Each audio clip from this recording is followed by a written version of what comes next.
ครับมาเห็นมาไว้รับรองครับรับรองอย่างไว้รับรองสารพูดครับก็ไว้รับรองสารพูดอ่ะ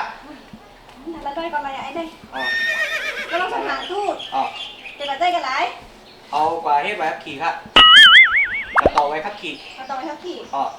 มีพาสปอร์ตอะไรแล้วก็ได้ขนาดไหน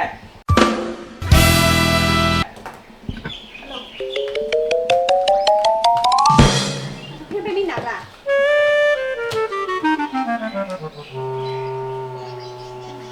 ซื้อหางอะไรไหนซื้อหางอันไหนจือใจแสงเมืองครับอ่ะอันไหนอ่ะอันไหนจือพี่เคครับอ่ะเนี่ยมันตรงกันครับอ่ะเขาอ่ะให้ไม่มีหลายจือแหละนะให้ไม่มีหลายจือแหละนะมุกเขาว่าเขาใส่กันลูกนะครับขี่ให้ต้องเลียมไหลอ๋อเลี้ยมได้ครับนะเลี้ยมได้นะเลียมไหนอ๋อก ระโดดใจเลียมไหลก็ใจเป็นเลี้ยมสีเหลี้ยงไว้ครับนะ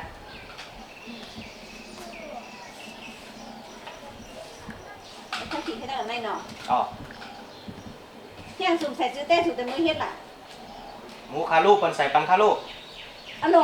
จื้อห้าวกับหลุดใส่ห้างกล้วยสองผู้ต้องใส่ต้ามมาบ่งติ่มในตรงนั้นย่าหลาแค่เอาก็ได้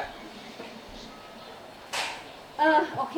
มาสถานทูตออกมาได้ก็จะเป็นว่าเพราะว่ามีเส้นไหนต่อไปขับขี่ไรก็เขาต้องเอาแรมตีเฮ็ดไรขับขี่เฮแรมตีใจอยู่กระเร็วในเฮเอาค่ะมาบ่งติ่มเฮเอาค่ะลูกไข่2 ใบมาถ่ายเอกสารมาเลยอันนี้แรมเฮ็ดไรขับขี่อันนี้แรมใจกระเร็วในมาบ่งติ่มเองเขาสู้ลูกไข่2 ใบเอาค่ะได้เลยค่ะไทยเอกสารแท้งอ่ะถ่ายเอกสารแท้เขียนมาปลากำเหลวเอาค่ะเอาเขียนเปลี่ยนอีกค่ะจ้องค่ะไปไหนก็ใจก่อนอ๋อจ้องมาค่ะเอาต่อมาหมดเอาค่ะจ้องมาแหงมาย้อนไหวต้มอค่ะ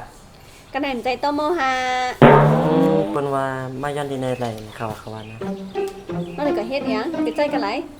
ค่าเดียวกับเฮ็ดไว้ครับขี่ข้าวใบขับขี่อ๋อใบขับขี่ใบต้มออันนั้นก็เป็นใบรับรองตีอยู่เนาะน้องเนาะอ๋อน้องใจแหลมได้เนาะนั่นนะครับตัดเขียนเอกสารมาถ่ายเอกสารหน้าพาสปอร์ตหน้าวีซ่ามาทำงานเอกสารได้จังลูกไถ่2 ใบตัดเขียนมาแล้วก็ลูกไถ่2 ใบมาอ๋อครับจบครับมาให้ยังมายืดหนังสือรับรองค่ะรับรองอย่างไว้รับรองค่ะเดี๋ยวก็ใส่กันไรเปิดธนาคารค่ะไปที่ธนาคารมีพาสปอร์ตอะไรเล่มเดียวกันเนาะนะครับจมอเค้นครับก็เขียนแล้วกันเลยโอเคเปิดบัญชีธนาคารก่อนหรือเอารับรองแรมพาสปอร์ตถูกต้องถ่ายหน้าพาสปอร์ตหน้าวีซ่าแล้วก็เขียนเอกสารอันไหนลูกไถ่2 ใบเนาะก็เขียนมาโอเคจบยังโอเคมันในงานกลงานมาย้อนไหวอย่างละลายหุกล้องก็ว่าไหวสถานทูตกล้องก็ว่าไหวตมกล้องก็ว่าไหวอีหันแล้วกันก็กักกิ๊กก็เบื่อวันนี้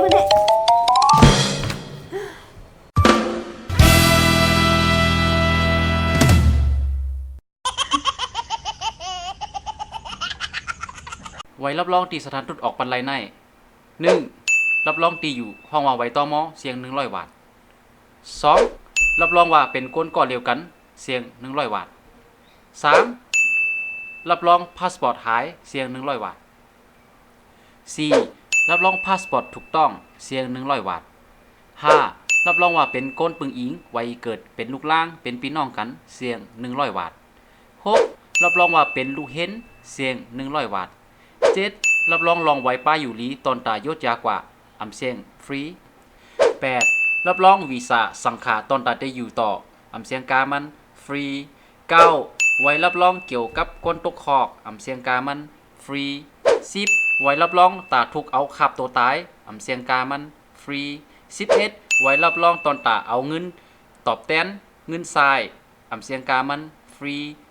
12. ลองต่างเมลให้กว่าซับแรงปันตีกุ้งศูนย์